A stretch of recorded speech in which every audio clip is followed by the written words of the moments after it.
Ladies and gentlemen, we are back. Welcome back to Jedi Mike 7 Movie News YouTube channel. I am Michael Sowell, or Jedi Mike 7. You can follow me on the links below. But yes, guys, we're going to be talking about the new film by Disney Pixar, which is Inside Out 2. And I got to say that I was pleasantly surprised with this. I actually had the privilege of watching this film, or the first 32 minutes of this film, in CinemaCon back in Las Vegas, I believe in April. And again, I was very happy what I saw just for the first 32 minutes, but now seeing the full finished product, I can say it did not disappoint at all. I saw this with my wife last night, and this was a really good film. Again, this is a non-spoiler review, so I'm just giving you my quick initial thoughts and stuff. First of all, what the first Inside Out did, in terms of dealing with the emotions of a young girl, Riley, and how that relationship and her emotions that she's developing as she's growing and as an individual, and how she interacting with other people and stuff. That theme that succeeded in the first film continues on with this film, and I think even more because now you get more emotions getting added into this film, which is not just with joy, anger, fear, and sadness. We also get envy, we also get anxiety, we get embarrassment, we also get on you, which is which is one of my favorites though. But yes, and those emotions come when we enter the new age of puberty, right? So in that era, obviously, especially just for a young girl going through that, definitely it's a very challenging time, but it's a thing that we all will go through, and stuff like that, and how we operate that, in terms of our emotions, everything we do that differently. But for this, I felt this was a good family film for all ages. This was a lot of humor and a lot of inside jokes that some kids might go over their head, but for adults, you definitely will catch it. And I think this film is literally a textbook of what for children, who are dealing with their emotions, dealing with anxiety, because anxiety was the big part that played in this. This is played by, I believe, this was Maya Hawke, who is Ethan Hawke's daughter, as well. Yeah, she voiced anxiety, and I think she did a very good job in this film. Obviously, with Amy Poehler as Joy, those two were definitely going back and forth and stuff like that.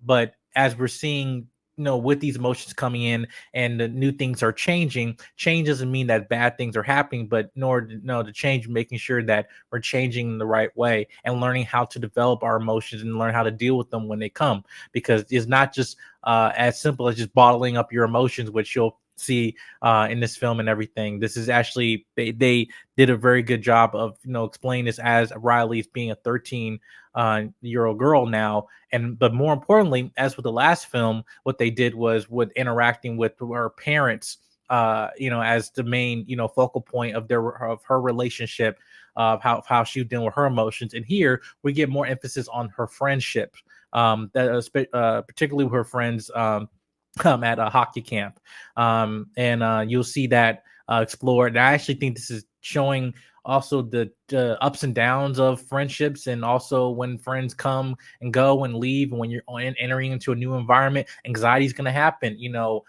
Envy is going to be happening when you want to be like somebody instead of just being who you are.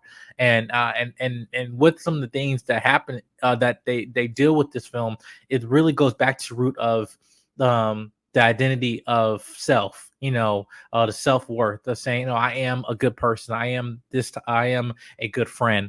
But then your sense of self, as you're hitting puberty, that's going to change. Then there'll be points where you might doubt yourself. And I felt, this film did a really good job handling a lot of very serious topics, but in the right way, where I think families need to see this film. I really enjoyed the way, again, going back to what Disney Pixar, what they are highly known for, is creating films for all ages, and but at the same time dealing with good storylines, and more importantly with good characters for us to relate to and actually understand the experiences that they're going through and stuff like that. And I felt recently, I felt Disney Pixar been not been hitting as as best as they could, but I felt like with this film they definitely knocked it out of the par. And this is definitely a film that Disney Pixar would get back on track, because again, as you see here, there's more emotions in here.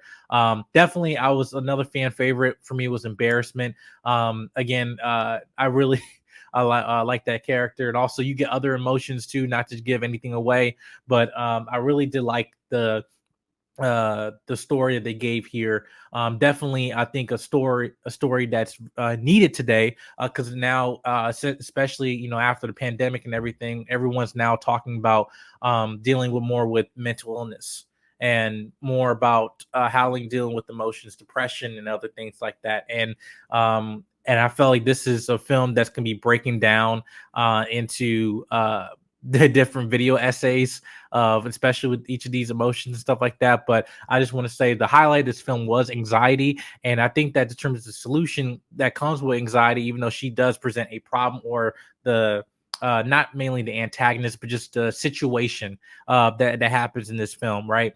The thing is that it's not about that emotions are not good or bad; it's just what they are. It's more, how do you deal with those emotions instead of actually bottling up and getting rid of them. That's the big thing that they deal with here as Riley is maturing. And I'm really hoping that, when we get to a third film, um, that we get to see, how she develops more and everything. And, and I think that's very needed today. Again, Disney Pixar with all their films like Incredibles, talking about middle-aged story of someone losing their high day, and stuff like that. And but still, kids can still relate, watch it and still enjoy it, but adults completely can relate to it when they have families and stuff like that.